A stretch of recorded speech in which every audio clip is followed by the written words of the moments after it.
ছবিতে যেমনটা দেখছেন, সেরকম ঘা কি আপনাদেরও হয়? তাহলে আপনি ঠিক জায়গায় এসেছেন। এরকম ঘাকে বলা হয় অ্যাপথাস আলসার।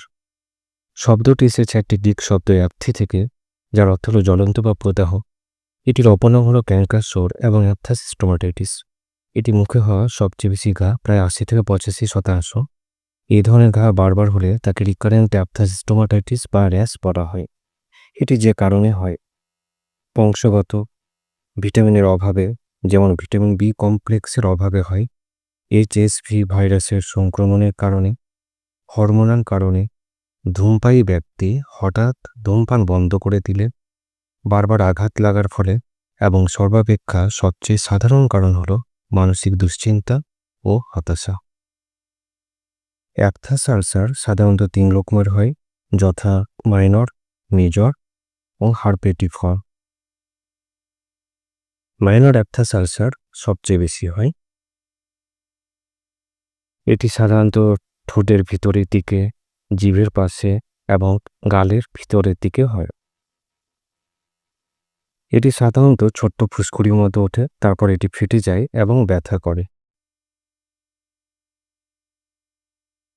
খাওয়ার সময় এটি জ্বালা করে এবং ব্যথা করে। এটি সাধারণত নিজে থেকে ঠিক হয়ে যায় 7 থেকে 10 দিনের মধ্যে।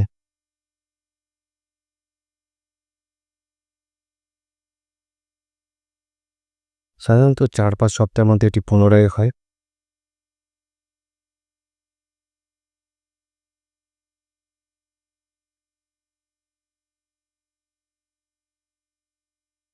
সংখ্যায় এটি 1 থেকে 4টি হতে পারে এবং সাইজ হয় সাধারণত 2 থেকে 3 মিলিমিটার।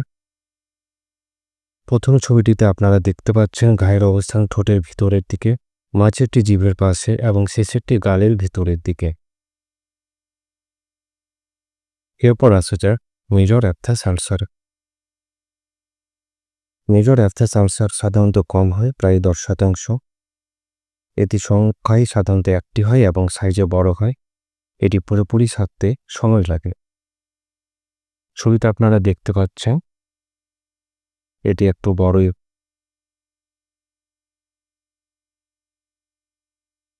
এবার আসা যাক হারপেটিভ আলসারে। এটি সাধারণত খুবই কম দেখা যায়, প্রায় 5%-এরও কম। সংখ্যা এটি একাধিক হয় এবং খুবই ব্যথা করে এই ধরনের ঘায়ে। কয়েক সপ্তাহ থেকে কয়েক মাস অবধি এই ক্ষত থাকে।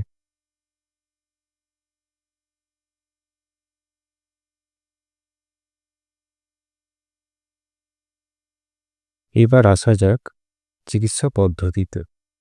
ব্যথা কমানোর জন্য লোকাল অ্যানেস্থেটিক মলম লাগানো যেতে পারে, যেটি হালকা অবশভাবে এনে দেয়। এছাড়া অ্যান্টিসেপটিক মলম লাগানো যায়, যেগুলি ব্যথা কমানোর সাথে সাথে জীবাণুনাশকেরও কাজ করে। টপিক্যাল স্টেরয়েড ব্যবহার করা যায়, তবে এটি অত্যন্ত সতর্কভাবে ব্যবহার করা উচিত।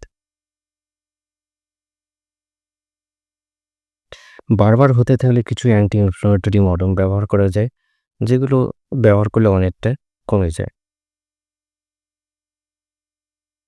এছাড়া ভিটামিন বি কমপ্লেক্স ক্যাপসুল খেলে এসব ঘায়ের ক্ষেত্রে বেশ উপকারী।